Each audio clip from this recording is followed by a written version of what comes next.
Micah Miller trying to spring a pass ahead. Nobody in front of Jack Paling. Moves on with a blast and scores! Jack Paling with We aren't giving up on chances, and we just got to bottom line execute. Waits, passes in front. Great save, Paluzzi, as she robs a Gopher in front of her. And that was number 8, Kipton Keller, on the grade A opportunity. For me as a coach, that's the kind of D you're always looking for, because they don't grow on trees for sure. And he's done a really good job being a captain of a really young team this year. It was a really cool thing to see for them to really appreciate what I've done on and off the ice. to the far half wall. Jack Paling trying to play it into the corner. Now Paling turns, squares his body to the slot, sends it up high toward Jack. A shot makes its way through, and they score! Right along the blue line, Nick Paling was in front of the net, and St. Cloud State's got a lead here in the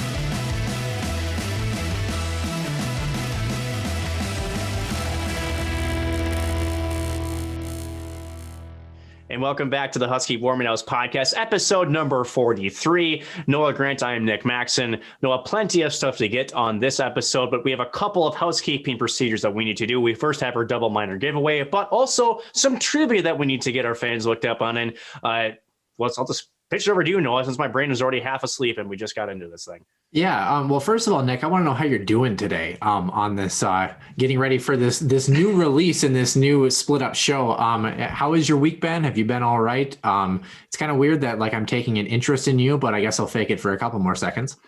Well, you're faking it well. I'd give you the Oscar. It's been a long week. Big transition happening at work. And then I guess the big news is I'm on the television broadcast tomorrow with Pat Michelotti.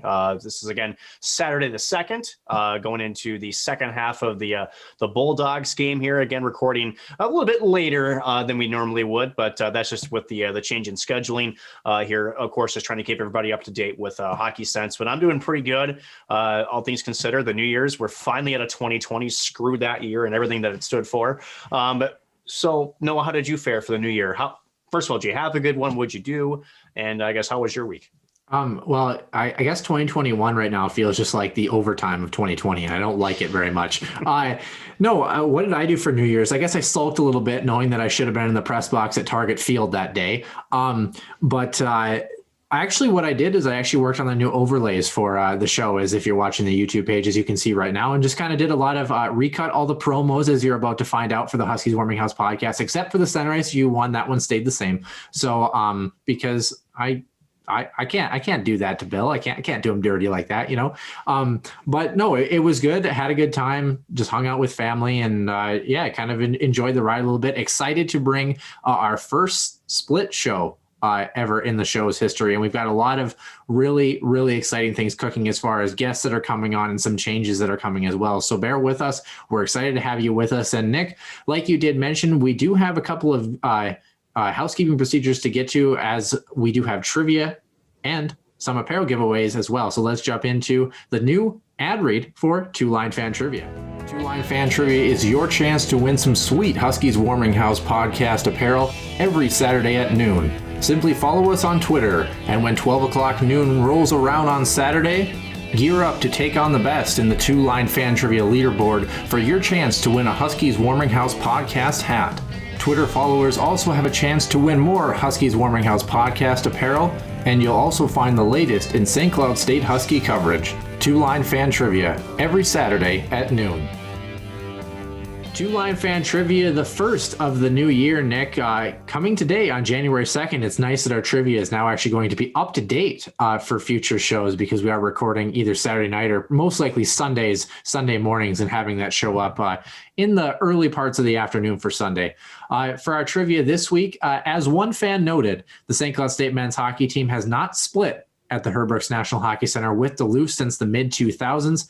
Next weekend, the men play 2 games in Duluth. When was the last time that St. Cloud State University swept the University of Minnesota Duluth, aka won both games, in Duluth during the regular season? Nick, do you happen to know when this actually was? The last time that St. Cloud State swept Duluth in the regular season? Trying to think, because even a couple of years ago when I covered them for KV, I think it was a split there too. Oh boy. I will tell you, you're in the NCHC era. I'll give you that much. Yep. Let's go with 2014.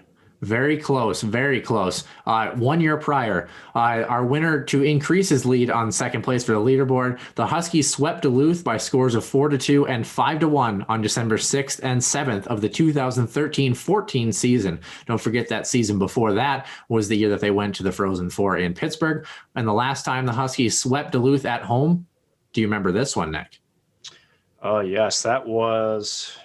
You should get this one. I hope you get this one. This was just last year, wasn't it? Yep. Hockey Day, Minnesota, January 17th and 18th of 2020. Scores of 2-1 and 2-0. Some really hard fought hockey games from the Huskies at that particular time. I wanted to see if I could throw you for a loop on that one. I was worried I made you overthink a very simple explanation there, Nick. Sometimes I do. Nick, what are your thoughts here before we jump into our double minor giveaway? Of course, giving away 2 Huskies Warming House podcast t-shirts in the first show of every month.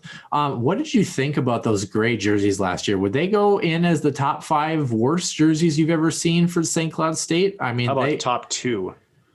Honestly, do you have a top one? I mean, I know I think people would, if they saw the jersey history, be inclined to throw the original jersey in just because it was a true sweater with just the stripes. But besides that gray jersey, is there any other Huskies hockey jersey that is on the back end of the spectrum for you that you can think of, or is that one take its sole rightful place as number 1? It could be number 1. I mean, the pink ones I've done in the past have been they've been okay.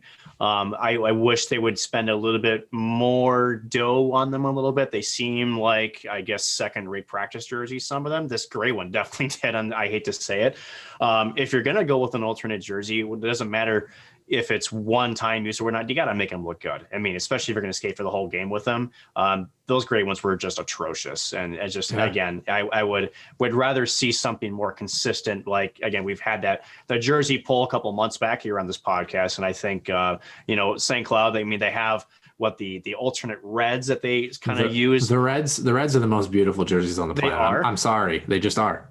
But they needed an alternate home jersey. They need an alternate white. I'd like to see a throwback again to I think the late '60s jersey. Yeah. What about that we had before? What about like or even a new twist? I love how Bemidji State did this a couple of years ago, like around that time, 2013-14, where they had like a cream color jersey, that kind of off-white antique type thing. And I just think that if the Huskies, especially, if you have white or cream and then black and red, those are 3 colors that you can do quite a bit with. It's not a color palette that really hinders you in any sort of way. So I definitely agree with you there, Nick. Let's move into our double minor giveaway and see which fans did actually earn their rightful place as apparel winners for the Huskies Warming House podcast. This week, we have 334 names that are eligible to be drawn in this drawing, Nick. So let's get right to it and see who's going to win number 1 here. Asher Kitchings 1 is going to be our first winner of a Huskies Warming House podcast t-shirt. I guess not exactly familiar with that follower, but we're not familiar with every one of our followers, Nick. It is important to mention too, I think this maybe is a good time as well. We are hopefully in the process of soon maybe ordering some more of those larger sizes for the t-shirts. We've been selling out of a lot of XL sizes. So that's a good thing that we're getting those. I shouldn't say selling out. We've been giving away a lot of XL. So congratulations to Asher Kitchings 1. You are our first winner, and our second winner in our double minor giveaway. Oh, he's already won before. I do not know why he's in the list. No, he hasn't. He's won a hat. I actually lied. How about this? This is our second winner that has won both a hat and a t-shirt. It is at Bub10K, winning Huskies Warming House podcast t-shirt. Nick, I don't know what the deal is with those. Some people just luck of the draw. I don't know. You don't even have a t-shirt yourself. Are you a little bit upset by this? I think we had this conversation off here. I'm a little triggered by this because, but I do have old school Husky over here. You can't touch that one. I'm sorry. Well, Nick, I'm sorry. We didn't order extra smalls for you. This is true, but that's the guy's extra big in a lot of Husky hockey fans' hearts. So I was very worried to see where you were going with there until you finished the rest of the sentence. I'm just going to put it that way. we're a PG podcast, but a guy that was very candid with us, joining us this week for CenterIceView News and Notes, a very good friend of the show and someone we were excited to have on for his wealthful knowledge and realism of Minnesota Wild hockey and the National Hockey League. In our CenterIceView News and Notes segment, Derek Felska joins us here for CenterIceView News and Notes. CenterIceView News and Notes. CenterIceView provides you with the best coverage of St. Cloud State Huskies hockey, from game notes, recaps, photos, and more. Go to CenterIceView.com.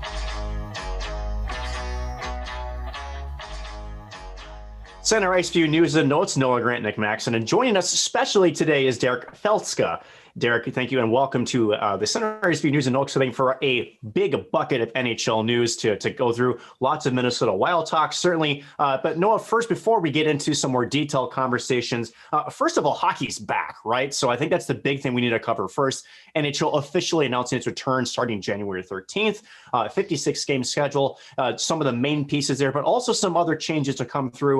Noah, why don't you get our listeners up to speed as to the NHL coming back finally in 2021? Sure. The NHL is getting ready to come back. And don't forget, before we do jump to that, Nick, we have Huskies hockey on the docket as well, as you know. Women's hockey back in action this weekend, January 9th in Minnesota and January 10th at home against the Gophers. They're 2-4 on the year, getting ready for their 7th and 8th games, respectively, on the season. And men's hockey, we're recording this Saturday, January 2nd, in a late night edition here, getting ready for our Sunday release here. And men's hockey just suffering that overtime loss against Duluth. Maybe let's touch on that very, very quickly before we do jump into NHL action. The St. Cloud State Huskies, I don't know, a very up and down game is probably the best way that I can put it. Derek, I don't know if you got a chance to check out bits and pieces of that or kind of get the game notes or the recap. I mean, was there anything that stuck out to you as far as the Huskies, or even before that, maybe just coming off of the pod? I mean, what did you didn't like from the Huskies? Anything you noticed in particular? Well, it's sort of kind of like what your recap kind of focused on, is the fact that they started off really kind of slow. Kind of reminded me of Team USA against Russia, kind of where the first 10, 12 minutes or so, they just didn't have their legs underneath them. And overall, the Bulldogs were dominating the play. And then eventually they managed to get the equalizer and get things settled. And then, of course, the kind of controversial, not so great major that helped them. But hey, they took advantage of it. But unfortunately, they just didn't seem to have the gas in the tank to finish it off. Yeah, we're going to have to touch on some World Junior action as well, too. We'll probably hit on that pretty heavy next week, maybe, Nick, when everything's all said and done. Nick, real quick before we jump to the National Hockey League, anything that stuck out to you from the Huskies as they get ready for Game 2 today/tomorrow, if you will? I think just, poise with the puck was lacking in this game big time. Talk about, and it's a symptom of being slow, right? When you don't have your legs underneath you, you start to panic, the ice just becomes a lot smaller in your brain. So I just think that everything kind of, rolled over as a runaway train for the Huskies in tonight's game. And unfortunately, just as Derek said, just especially in the overtime period, they were out of gas. They couldn't get the puck up the ice in the offensive zone. UMD, again, as I mentioned before, took advantage of that, able to get a good shot in past Reddit. There's really nothing much you could do about it, and Huskies unfortunately fall in overtime. We'll hit more heavily on this topic on Tuesday with our Healthy Scratch interview segment. Head coach of the men's team, Brett Larson, will join us. And that means that because we're going to talk Huskies hockey a little bit later, we're going to talk heavily about the National Hockey League. And the big news, as you mentioned, January 13th is the start date. 56 games on the docket. I like that 56-game schedule in general. I think the NHL plays probably about 10 to 15 too many games, if you ask me. 4 divisions that the teams will be split in, and obviously split in more differently than normal. You have that All-North division up across the Canadian border that will get set to play. Should be a bloodbath. I don't know anything else to describe it as. And the regular season will conclude on May 8th, and the top 4 teams from each division will make the postseason with interdivisional play through the first 2 rounds. So that means that you won't actually see an opponent outside your division unless you make the conference final. This is followed by the Seattle Kraken expansion draft on July 21st, as well as a host of other things. Canada, as we mentioned, the North Division gave the green light for the NHL training camps to resume up there in Alberta. Was the first province to approve all games through the season. And another interesting one, as Lake Louise was kind of on the docket for the National Hockey League, the NHL was kind of planning some sort of outdoor venue or essentially a pretty venue to host 2 outdoor games this year. And it seems like the golf course at Lake Tahoe in Nevada, February 20th and 21st is going to be where that's going to take place.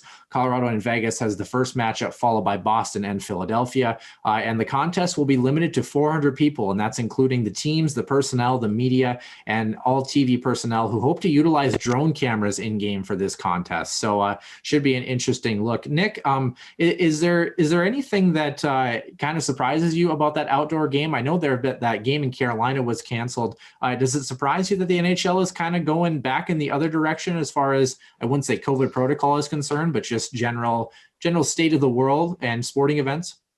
No, I really shouldn't surprise anybody, honestly. The draw for the NHL is really, really big, especially on the Winter Classics and the Stadium Series, especially in a shortened season, and then certainly with revenue being tight across the NHL, trying to get them any sort of exposure. And again, they're up to a very big U.S. TV market deal coming after this season. So they want to make an impression on multiple networks, and they're going to try to use a little ingenuity too.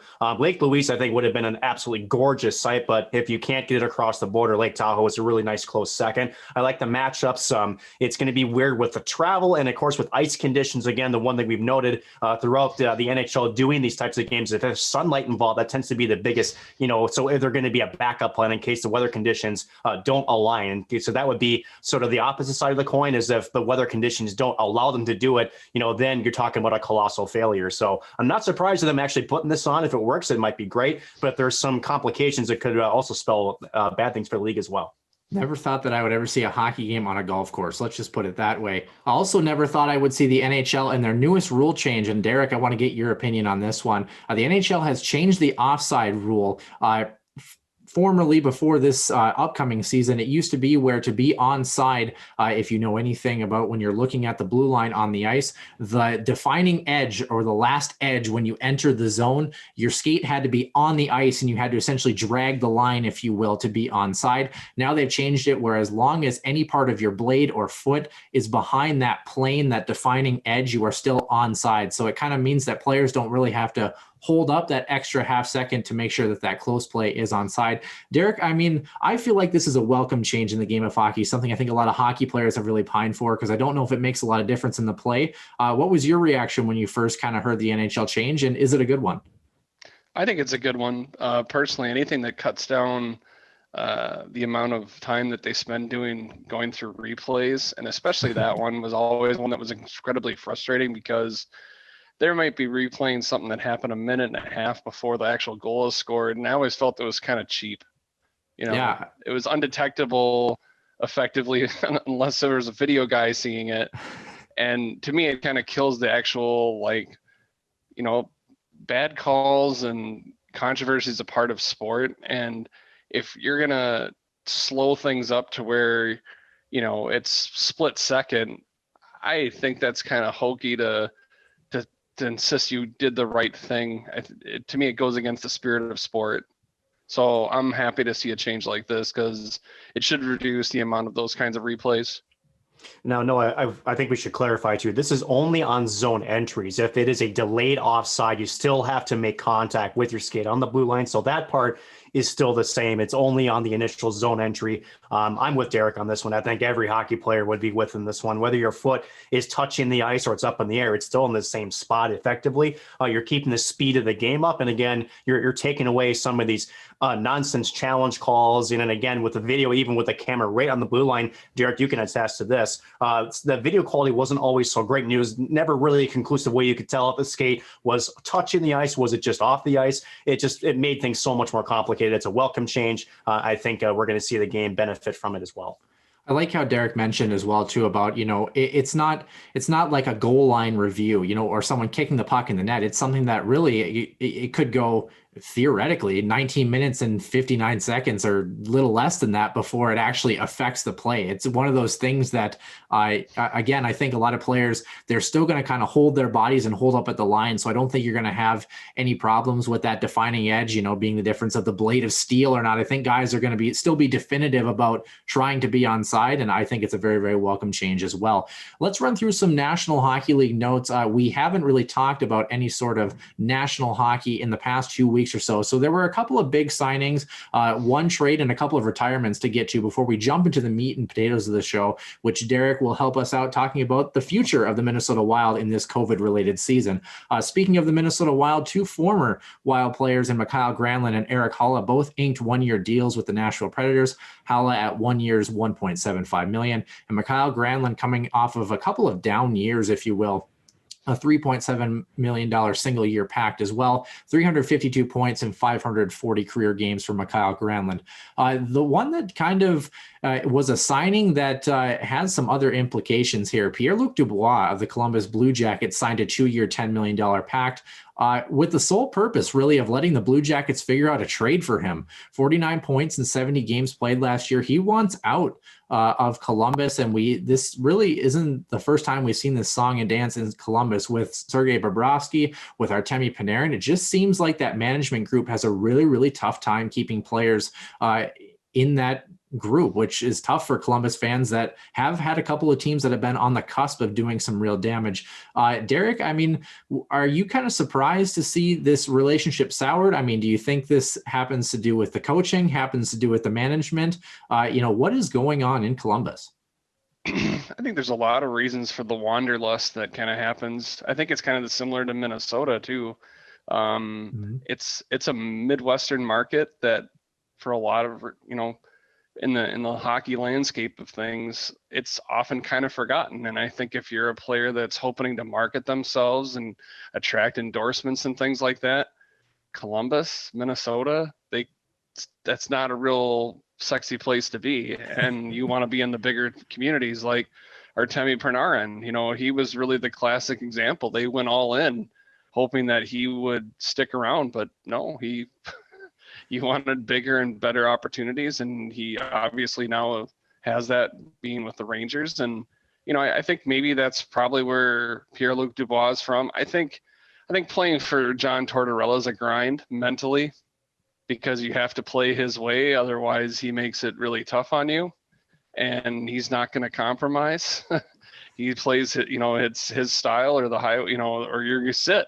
And we've seen it with a number of different players over the years where I think it just kind of grinds on you, and maybe he kind of sees that he doesn't want to stick around for that. And being a person who's an important player, he has the leverage to maybe try to get his way out of there. Yeah, it makes me think of that year, wasn't it? I believe the year that they ousted the Lightning in 4 games, where they pretty much just handed away draft picks for the sole purpose of essentially trying to make a cup run with Panarin's last stand, if you will. A team that we just mentioned, the Tampa Bay Lightning, has made some moves as well. Just fresh off of winning a Stanley Cup, Anthony Cirelli, the kind of the bigger piece that was left on the docket for them, signed to a 3-year, $14.4 million deal about a week and a half ago. And they also were involved in the only trade. Braden Coburn and Cedric Paquette were sent the other way to the Ottawa Senators for a second-round pick. Of course, Kucherov is on the long-term reserve as well for the Lightning, so it makes things a little bit easier cap-wise regarding a guy like Tyler Johnson. Speaking of the Senators, a team that I suppose, say what you want about Eugene Melnyk, but he's made some pretty sneaky moves this offseason. I don't know, maybe turning this team around. I guess we'll have to wait and see, but the Sens have been a basement dweller for quite a long time for the past couple of years. Derek, you have an interesting story of yourself back in the Ottawa Senators heydays, if you will. Do you mind filling the listeners in on that a little bit? Yeah, it was back in the spring of 2004. My wife and I decided, for whatever reason, to go do spring break in Quebec. And so we flew to Quebec, and a 2-hour flight turned into a 6.5-hour flight because we flew into a blizzard, which is a great way to fly into Canada. And we ended up driving because we landed in Ottawa, de-iced, then took off again and landed in Montreal, and then had a 2-hour drive to Quebec City. But anyways, one of the things we did while we were there is we wanted to catch a Montreal Canadiens game, because we had heard that if it's one of those bucket list places where they say, if you're going to go see hockey, you better go see it there. And it was unbelievable.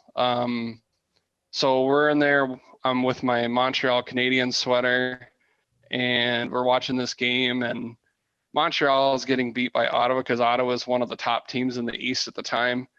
And no, with all due respect to high school foreign language teachers, I only had 2 years of high school French, and that really wasn't getting me too far in the Bell Center. I knew what goal was. I knew a handful of other phrases, but not much. And about midway through the third period, a guy was sitting next to us, and we we were talking to him because he was an Ottawa fan. I could actually converse with this guy. And about he tapped my shoulder and he said, "Do you want to meet the players?" And I'm like, "Shut up." And he's like, "Yeah, I'm going to see the players right at the team. I'm going right down to the locker room. You want to come with me?"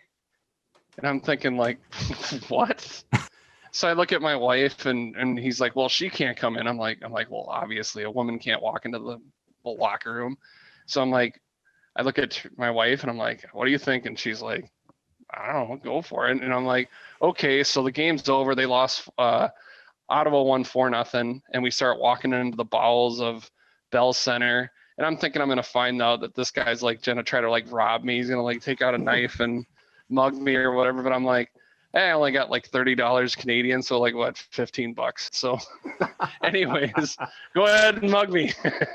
So anyways, we get to this security guard and I'm thinking, okay, we're going to find out this guy's a phony here. And she's like, okay, you can go through. And pretty soon we're through and we're down by the bus. And they're like, well, they're coming out of the locker room. And so the players start trickling out. And apparently what this guy did was he did memorabilia. So he ran like a card shop or memorabilia store. So he knew all these players by first name. And so this is all about schmoozing your clients, really is what he's doing. And so what he did is him and two other buddies of his would meet and greet each of the players, and they'd be like, "See these two people? They came all the way from Minnesota just to watch you." And they're like, "Oh yeah." So then they'd be like, "Hey, how about you get a handshake with them? How about you get autograph something for them?" And so it was kind of like a little like meet and greet line, and we ended up meeting most of the players and stuff, and it was pretty cool.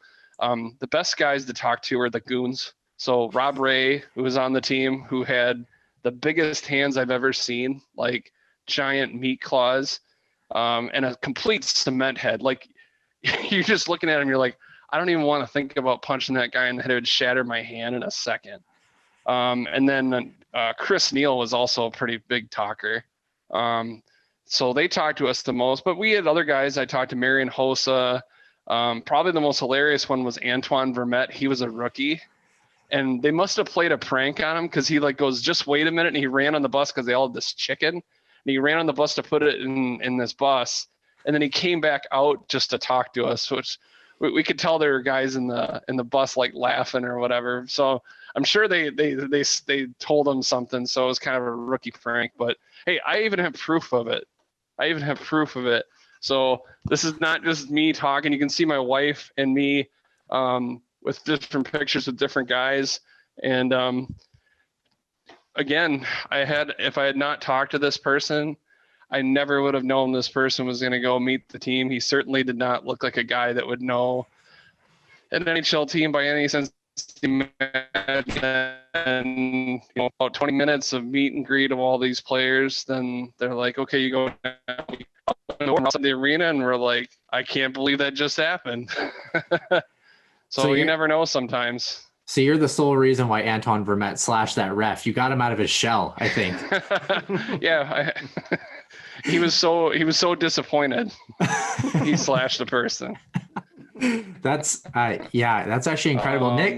Nick, have you ever been to the Bell Center by chance? It's pretty much the mecca of the hockey world. So I didn't know if you've ever been yourself. I've never been. So no, there were talks when I was with TSN to get me up to Montreal to do a pregame with when the Wild were up there. That never actually came through, but it is definitely on my bucket list. I've been to a couple of Canadian cities, but not actually witnessed a game inside a Canadian ice arena, but plenty here in the U.S. So, but it's definitely I have to do maybe a Canadian road tour once they open the borders, which maybe might happen in 2031. Who knows? We definitely, I think, have to take a road trip together, Nick. I got to say, it's I barely handed you one here, so we'll talk about it. All right. Well, then we'll rip through these last two topics before we get to some Minnesota Wild news here. Handful of players, probably more than usual, given the scope of the NHL landscape this year, have been signed to professional tryout offers, including Mike Hoffman. He was our UFA leader with 29 goals last season. He's headed to St. Louis, and the reason it's really a tryout right now for him, as opposed to some of these other guys like Michael Del Zotto, is he's a guy who's going to get signed by a team. There's no doubt about this. And the Blues are probably on the list, but they have to wait because the departure of Alex Steen means that $5.7 million that Alex Steen is owed will be off the books, but they have to wait until opening day to actually relieve that contract. So they might not actually sign him until opening night, and then they'll place him on the roster as normal. So interesting to see where Mike Hoffman goes, as we have talked about him quite extensively through various portions of different shows. A couple of retirements as well to note as well. One guy who didn't retire is Zdeno Chara, moving into a Washington Capitals jersey. That should be a very, very interesting treat for fans. But Ryan Callahan, a longtime Ranger moving into Tampa Bay in the later part of his career, retired after 13 seasons, 757 games, and 121 playoff appearances. He retired due to a back injury that pretty much kept him out of all last year. And the only fix is really to get his back fused, and he can't play hockey with that anyway. So he's done. 7 years, like we mentioned, with the Blue Shirts before being traded for Marty St. Louis in that big trade in 2014. Mark Letestu also retiring, 567 games over 11 seasons, as well as Derek Englund, who was the first captain of the Vegas Golden Knights, 11 seasons and 671 games for him as well. Lastly, a guy that we don't know if he's going to retire after this season or not, but we'll have to see where life takes him. 38-year-old Henrik Lundqvist, as we mentioned in last episode, will not play this season due to a heart condition. And we just found out that he will undergo open heart surgery featuring an aortic valve replacement, if I can spit my words out here normally. So best of luck to Henrik in his future endeavors this season, and we wish him the best in health and recovery. Speaking of health and recovery in the state of a franchise, the Minnesota Wild, as we mentioned, are in the West Division with Anaheim, Arizona, Colorado, Los Angeles, San Jose, St. Louis, and Vegas. And Derek, this is where you get to rise and shine, if you will, and kind of fill us in on some Minnesota Wild stuff. We have a couple of listener questions here to kind of talk about the state of the Minnesota Wild. Maybe let's start with probably the brightest addition that Minnesota has had to offer. Marco Rossi, the big pick for the Wild in this year's draft, as well as a pretty good draft overall for Minnesota. A lot of enthusiasm around these young kids. Kevin Fiala, Kirill Kaprizov, Nick, I like how you're laughing at my lisping. I love it. Matthew Boldy and Marco Rossi. The big question is, what makes this different than the last time with Mikhail Granlund, Jason Zucker, Charlie Coyle, Nino Niederreiter? What makes this group different, and who's going to be that standout player that's going to make the biggest jump for us this season, in your opinion, Derek? Well, I think the easy one is it's Kirill Kaprizov for sure.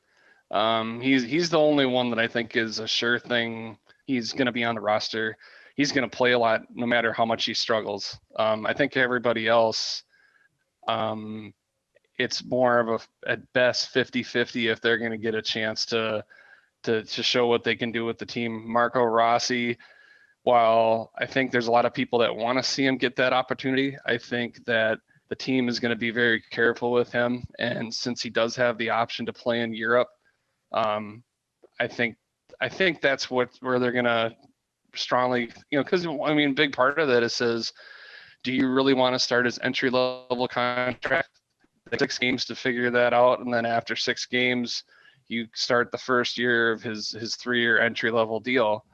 Are we really ready to compete right now? I don't think so. So I would be hesitant to want to burn a year just for the sake of burning a year. I think you want to be careful with that. Maybe give him a little taste, a cup of coffee, so to speak. But then after that, I would probably send him back to play in the Swiss National League, which is a good league, really good league.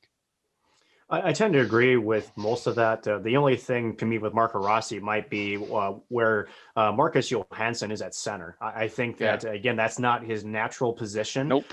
He's definitely more of a winger. And where Marco Rossi might earn his spot is, he's going to get definitely a really nice look at camp. And if they like how Marco Rossi is in between some wingers, and if they feel like Johansson is better on the wing, he might get that by default. And I just think that, again, I think in a normal situation, Derek, I'm with you 100%, just because he's physically mature, which is good. But I know his skating definitely needs maybe a stride or two to get better. And the Swiss League is definitely more of that, high tempo, high flying style, which would definitely help him improve his skating. But to me, there's a kicker there with Marco Rossi that I think could almost force the Minnesota Wild's hand per se to maybe keep him for this year. And again, 1 year's off of his in the time like this, I'm like, it's going to kill him. No. Yep. Go ahead.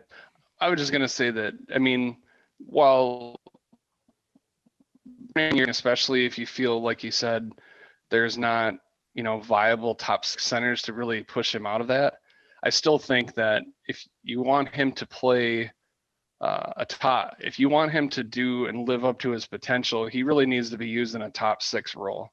I don't think putting him on the third or fourth lines and giving him lesser minutes in a different kind of role is really the best way to do it. I think they want him in a top six role, no matter what it might be. And he, to me, I would think unless he really shows something that, I'll be honest, I did not really see quite as much. It was tough to see anything out of Team Austria during World Juniors because they were just so overmatched, and he really didn't have any real line mates that were really at his caliber, so to speak. But at the same time, I still think he would have to demonstrate that he can be capable enough to handle that. Pretty much. No, you're right. Pretty much trial by fire. I mean, is the best way to put that. And I'm glad we kind of talked about that lack of talent at that one center position right now. Guys like Kaprizov and obviously hoping for Kevin Fiala to repeat the success he had at the tail end of last year. If Kirill Kaprizov and Kevin Fiala, if they're on the same line together, are they enough to offset, that lack of depth at that center position? Nick, you're shaking your head. I have to tend to agree with you. I just don't think you can replace the ability to have a number one center, having a pivot that does so many things. It's just crucial. So Nick, I guess maybe I'll ask you this question then. Kirill Kaprizov, we're hoping for a breakout, impressive year from the start from him. Does Kevin Fiala return to form, or does he have enough skill and game breaking ability to carry this team a little bit more and still be the star that he was last year? Or does he regress a little bit with this jumbled around lineup that we're seeing? It's yes and no. Yes, he's going to return to form, but no, this is the National Hockey League. You have to be good no matter where you're at, but not one person's going to carry your team. The Minnesota Wild should know this. They've had 20 years of history to prove it. So even with Marian Gaborik, it just wasn't enough.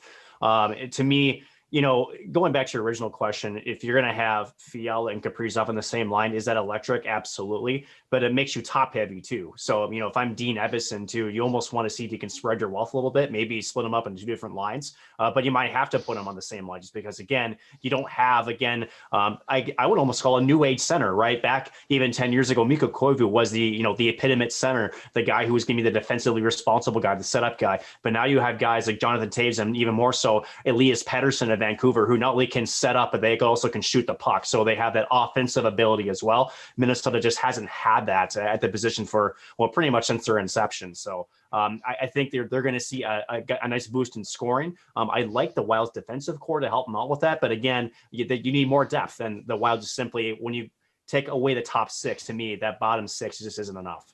The addition of Nick Bonino and, of course, Nick Bjugstad, and then you add Johansson on that first line right now. Some people are kind of, wishy-washy about these contracts, for lack of a better term, as well as the Matt Zuccarello contract. Derek, in your opinion, especially looking back to Bill Guerin's time as GM and the signings here as well, are there some contracts that you feel maybe, or trades that probably shouldn't have happened? I know it was tough to lose Luke Cunnin, but is Nick Bonino the right move for this group?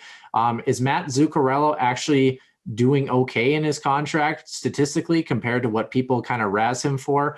I guess I don't really know the answer, but are there some contracts that, besides the Ryan Suter and Zach Parise contracts, that you look at those and you're like, yeah, I don't know if this was the right move by Bill Guerin or his predecessor?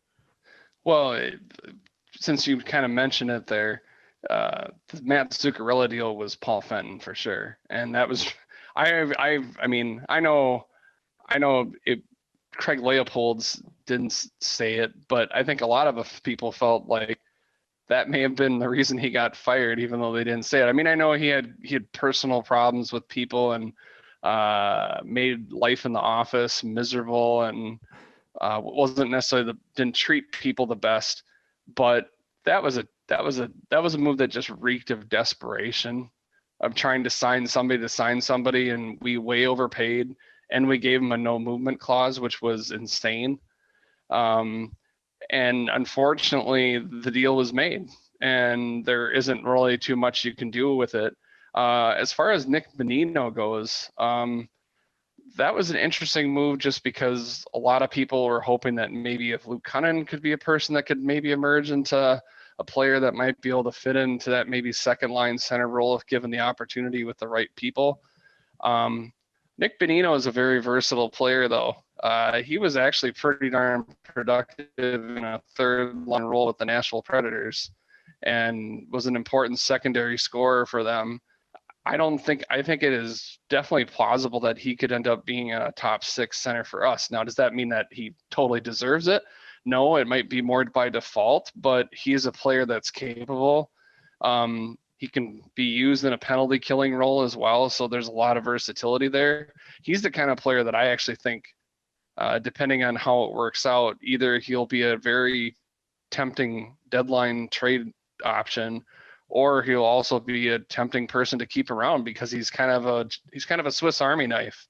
And there's always a lot of value in a player that can do multiple different things. Because right now, I mean, the only other person internally that the Wild really have is Joel Eriksson-Ek. And while he's a very capable defensive center, the offense is really, would he be able to produce enough to play in a top 6 role? And I don't think we've seen anything I don't think we've seen enough to say that that's a for sure thing. He may have been drafted that way, but the career development at least hasn't turned out that way.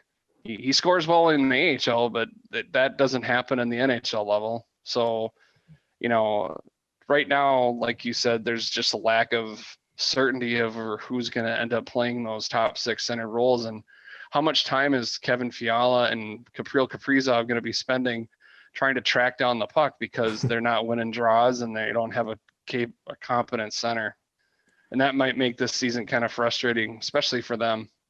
A guy that can play center and wing, as we mentioned, was Nick Bukestad as well. And part of the reason that they might slot him in either position was the departure of Ryan Donato, who I guess, from my personal opinion, I thought for some of his underlying statistics, never really got a good crack at the lineup, but is a guy that could potentially be a 20-goal scorer for the San Jose Sharks if, again, put in the right role. I want to get your quick thoughts. The Nick Bukestad trade, yay or nay? And then Ryan Donato, yay or nay? As far as Nick Bukestad goes, I mean, it was kind of a salary dump where they're paying Jim Rutherford and the Penguins are paying half his salary. So obviously they wanted to move on from him to get themselves a little bit of space. I think for Nick Bukestad, he has to kind of realize this is probably his last chance or pretty close to it. So it's in his best interest to step up and perform. The biggest thing for Nick Bukestad, and it might seem strange when you're talking about a player that's 6'5", is can he show the durability? Because injuries have pretty much, undermined most of his potential, at least in terms of production. I mean, he has a lot of talent. He moves very well for a person of his size, but staying healthy is his biggest issue. It just has been. Yeah, I definitely agree with you. Nick, let's kick it over to you. Who gets the C this year for the Minnesota Wild? I know we've kicked around a couple of names. For me, the front runner is probably Jared Spurgeon. Is Jared Spurgeon the guy, or are people going to have an uproar if Zach Parise or Ryan Suter don't have that A switch to a C? They're not going to get it number 1, so we don't have to worry about that. I would say either Jared Spurgeon or Marcus Foligno. I think Marcus Foligno is definitely a guy that kind of riles the troops. He's a well-liked teammate. For his role that he has, he's incredible at what he does. He's physical, he's fast, he forechecks well, but he's a very good leadership role inside that locker room. But I still think I'm with you that the edge does go to Jared Spurgeon. But I would not be surprised if Marcus Foligno was not in the top 2 as far as the C is concerned. One guy that's a great leader in this locker room, but probably won't get the C, although has done some really great things as far as community involvement has been concerned, is Matt Dumba, but it doesn't make things any easier as far as the trade block is concerned.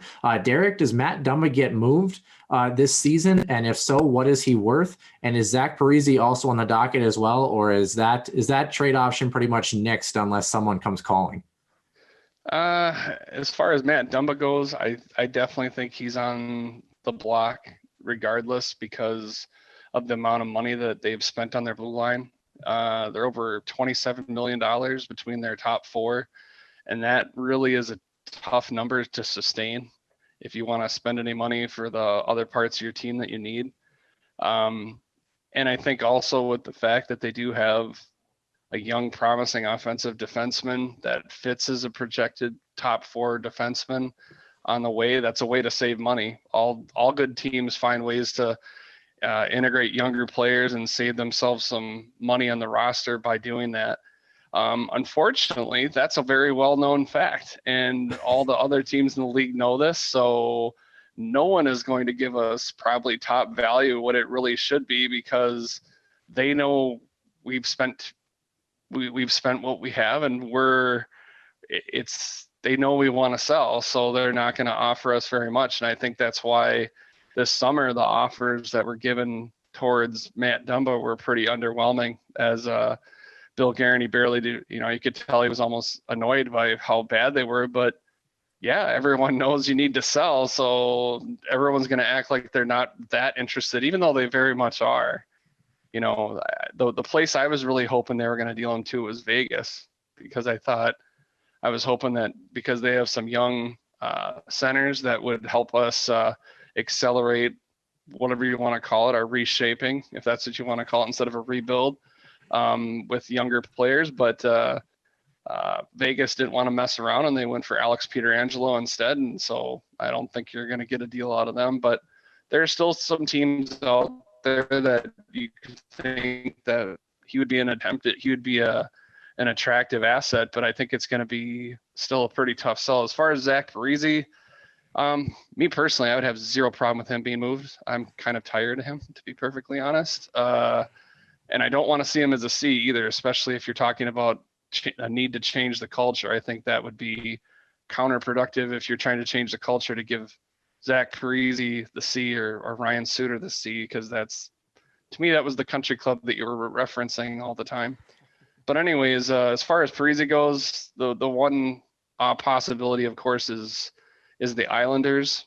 And if somehow Lou Lamoriello gets sentimental and goes, "Oh God, I love Zach," and he wants him back, we just saw, actually, they just brought back Corey Schneider. Which, what? Why would you re-sign Corey Schneider? He was horrible. But Lou Lamoriello maybe felt some kind of sentimentality there and wanted to bring him to the Islanders. I'm not sure, but that's the only chance. But the Islanders in their own cap crunch, and they're really trying to lock down Matt Barzal, which they absolutely have to, because he really is their star. He's their superstar without question. He's an amazing player. I wish we could get Matt Barzal. And, a couple things to know. This particular season, this trade deadline is different, right? Because you have the Seattle expansion, which means if you're going to, as a GM, looking to acquire a player, right? And if you're going to give up an asset or two, whether they're significant or not to either one of you or I is irrelevant. If you're going to try to spend to get a player you want, then you're going to have to protect them, right? One of the things that Minnesota wants to do too is, with Matt Dumba, that's one no movement clause that you can get rid of. Number two, at the end of it, that puts Minnesota in a position right now. They have 5 or 6 already no movement clauses that are on their books. They have 5. So you're already kind of hand tied in itself. So if you're trying 3 of those are defensemen already. Correct. Yeah, 3 of those are defensemen. So when you talk about Bill Guerin's hands being tied almost this offseason, it almost is. And you had a perfect explanation, Derek. These GMs know that we're in a hands tied situation. And the one thing that Bill Guerin needs to do, what Paul Fenton unfortunately wasn't, is he's got to be patient. There might be a team that, whether it comes to the trade deadline, it might up the stakes if they're really looking to maybe make a move and they think he's a missing piece, or you're going to have to wait till the expansion draft comes along, see if somebody's willing to waive it. 1, 2, if someone gets picked up or, wants to, make him part of another package. I don't know. There's so many things that Vegas did underneath the table. Part of that expansion draft that really, kind of tailored the game into their hand per se. But it's very, very difficult right now for any team to move big assets right now because of that fear that you're not going to, A, be able to hold on to them, and 2, you're not going to get the value for them if you're the team that's selling. Speaking of contracts too that turn sour, I maybe the last specific question we have before we kind of touch on the team itself and where they're going to end up in the standings here is the goaltending piece. Obviously, bringing in Cam Talbot this year and getting rid of Devin Dubnyk, which that contract, that 6-year deal looked okay for the first half of it, and then really started to go south, especially last year. And Dubnyk, for a team that's very defensive heavy in front of him, his underlying numbers were still very poor, even with a very good defensive core in front of him. Shipped off to San Jose around the same time as Ryan Donato, same day actually. So with that, and then obviously the up and coming youngster in Kaapo Kähkönen, what does the goaltending situation look like for the Wild? Obviously, you've got Andrew Hammond that signed because of the Alex Stalock injury. Is Cam Talbot a guy that's going to be reliable enough for the Minnesota Wild? And do the Iowa Wild stay patient on Kaapo Kähkönen and the Minnesota Wild, or does he get a lot of time in net for this group this year, Derek? I think Cam Talbot's still going to get the lion's share of the starts. The one thing that will force Kaapo Kähkönen to get more starts than maybe he would have normally is because of the truncated season and the fact that you're going to end up with lots of like back-to-back situations. So from a wear and tear standpoint, they'll probably give him some more starts because of that. Whereas if it was a normal 82 game season, that would probably be harder to come by, and you'd have to question whether it's better served that he's going to be getting more starts by playing in Iowa. I think Hammond will be fine in Iowa. They have Hunter Jones there too, who's coming out of major junior. So in some ways that works out well, because then Hunter Jones will be getting his feet wet as a professional. But Kaapo Kähkönen needs to get some starts. I think they still want to find out what they have in him.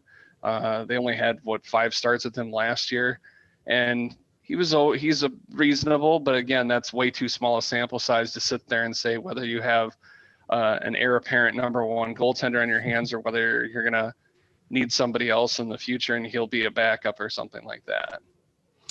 On that note, Derek, I think Kähkönen's actually going to get more starts than we think. I think Cam Talbot is a goalie. I mean, you look at his contract, 3 years, 3 1/4 or what for his contract.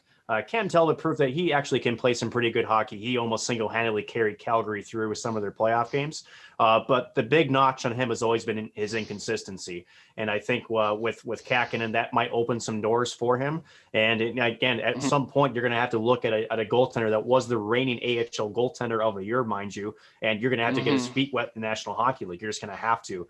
And if I'm Bill Guerin, a small season, like you said, lots of back-to-back games, why not? You're going to have to baptize him at some point. Why not be now? You're going to have a year burned off his contract. And there's no better time to, get him some exposure and to really see what he's made of than it is now. Because you take away Cam Talbot, Alex Stalock, again, his future is almost set that he's probably not going to be in a Minnesota Wild sweater for very much longer, even if he comes back from injury. Your future at the goalie position really is with Kaapo Kähkönen right now. I think they have to understand where he's at.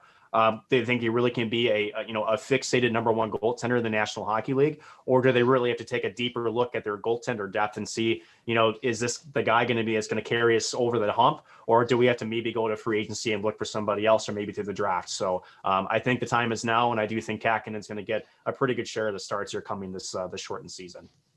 Should be interesting, guys. Moving on to the overall picture, if you will. And once again, Derek, thank you so much for joining us. It's been a blast having you on the show. Derek, sometimes I wonder if you're a Minnesota Wild fan, and you'll see where I'm going with this. You'll see where I'm going with this in a second. And I say that because you're like one of 5 total Minnesota Wild fans that isn't afraid to be a realist about this team and say that they might suck this year. You're not optimistic like the rest of us and holding out for dear life that will somehow string together 20 wins in March and bring us to the Holy Land. So you've got these teams in the West Division, like we mentioned, the top 4 teams in each division, regardless of, you could have a division that is, loaded with teams that are much stronger than any other division, but the top 4 teams are going regardless. So with Minnesota, again, Anaheim, Arizona, Colorado, Los Angeles, San Jose, St. Louis, and the Vegas Golden Knights. Kind of a healthy mix there. I would say out of all the divisions to be in, as far as the 2 Western divisions, probably the less worse one, I would say, if you're Minnesota, besides the fact that you do have a lot of travel involved here. They might sneak in my opinion, as the 4th team in this conference and maybe sneaking into the playoffs. Nick, we'll start with you. The Minnesota Wild here, where do they end up in this group if they try? And should they tank and not try at all if they don't think that they have a chance at the playoffs here? Well, it's an intriguing team because there's actually some things to actually look forward to. Again, Kaprizov, is he going to adjust to the NHL style of game right away? Is he going to be that star? I think I kind of feel bad for the kid, honestly, because there's so much weight on his shoulders when he's coming over here. And again, it's just when you're going from a style of game over in Russia that's all offense and no defense, it's not going to work here in the National Hockey League. It just isn't. Now, he's being paid to do one thing, as to score goals. We know he can do that. But don't think that, NHL defensive systems are there not to design to try to thwart that as well. So, does he adjust? Is he able to continue to power through? Is, again, Fiala, does he return to form? What's Minnesota look like at the center depth position? There's some hope there, but there's also I think a lot of things have to go right. I'm with you. I think this team is maybe a 5 or a 4 seed. I don't think they're the worst team in this group. You have a lot of teams in a much deeper rebuild, such as San Jose, Los Angeles, and I think Arizona's in kind of that bottom tier. So I think Minnesota's better than those teams for sure. But you also have St. Louis, you have Vegas, you have a couple of teams that are going to be really, really tough. And let's not forget about Colorado, who might be the favorite out of this division with, some of the star power that they have with, Cale Makar and certainly Nathan McKinnon on the front and back end for them as well. So I think they're a middle of the pack team on paper. But again, for this team, a lot of things have to go right. They got a new goaltender, new rookies coming in. A lot of this has to come together and quickly. In a shortened season, it's going to have to, because you can really fall behind early and not be able to catch up. So I see them as a middle of pack, and they're a bubble team for me to make the postseason. So I guess let's put it on the record here. And again, they're going to play each of these teams about 8 or 9 times in the regular season here. I believe 8 teams in the division. So Nick, if you had to give a number, what place do the Minnesota Wild finish, so we can see at the end of the year where they actually, how accurate or how dumb we really are? I think I already know how dumb we are, but we want to make sure we can confirm it here. I'm going to go with 5 and just missing the playoffs. All right, fair enough. Mr. Felska, the Minnesota Wild aficionado, who I will clarify is a Minnesota Wild fan. He's with us. He's still on the team, on the bandwagon, but maybe on the trailer end, just hitching onto the hitch here. But the Minnesota Wild, do they finish better than 5th? Where do you have them at, and why? Just to clarify, I'm in rehab. But anyways, I'm just kidding. That's how it feels. That's how it feels every year, like you're in rehab. But anyways, I have to agree with Nick. I'm seeing 5th. I personally think you kind of hinted at it before, Noah, but if you're going to be bad, this is the year to be bad. One, you're not going to have fans, so you're not really, the revenue part isn't going to be great regardless, and you're going to be playing games at terrible times probably for people to watch. And to me, this is the time to be bad if you want to take another step towards rebuilding. The optimistic Wild fan would be like, well, look, we have all these people that are on the end of they only have 1-year deals. So there's a ton of motivated players to try to win another contract, whether with the Wild or somebody else, or an opportunity with somebody else. Will that make them a more motivated, maybe chip on their shoulder that they've been counted out and they'll step up? Me personally, whether it's the Minnesota sports fan in me, I tend to look at things more negatively because that's just the nature of being a Minnesota sports fan. No.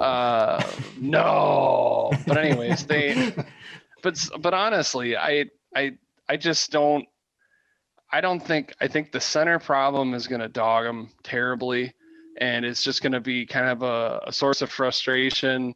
And for fans that at least have at least one little toe in the reality pool, they'll realize that this isn't about this year. It's about maybe the next 3 years or so, start to reshape themselves into what they have. And those younger players, those people that have promise, start to then step into those roles that, right now you have all these guys with 1 year left on their deal to do. And so that's kind of how I see it playing out.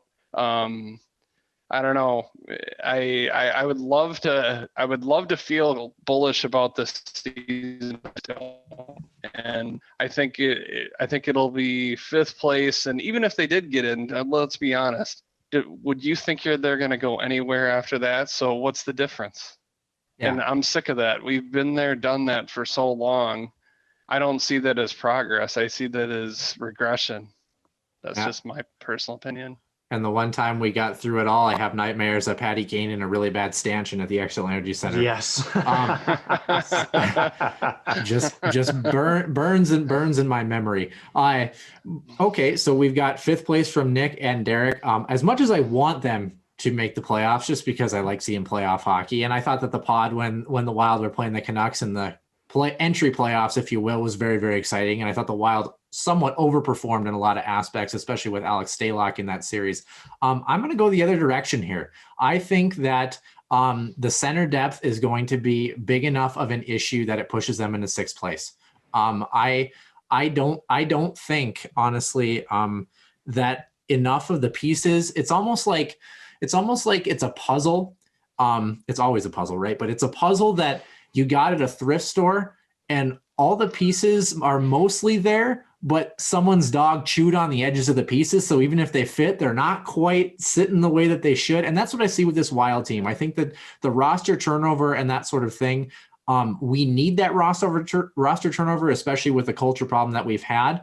But I think it's going to be a painful turnover. And I think that unless we have the adjustments from guys like Marco Rossi, Kirill Kaprizov that are able to take that step readily right away, or guys like Nico Sturm that come out of camp and just surprise people and really add to that depth that we're looking for, and guys that are a 1-2 punch, that you 1A, 1B, if you will, I don't see this team going anywhere, but I think this will be a very, very pivotal year for the state of the franchise and seeing where we go for the next 5 years. So really, really excited nonetheless to follow it all with both Nick and Derek, as well as the rest of our Minnesota Wild and Huskies Warming House fans.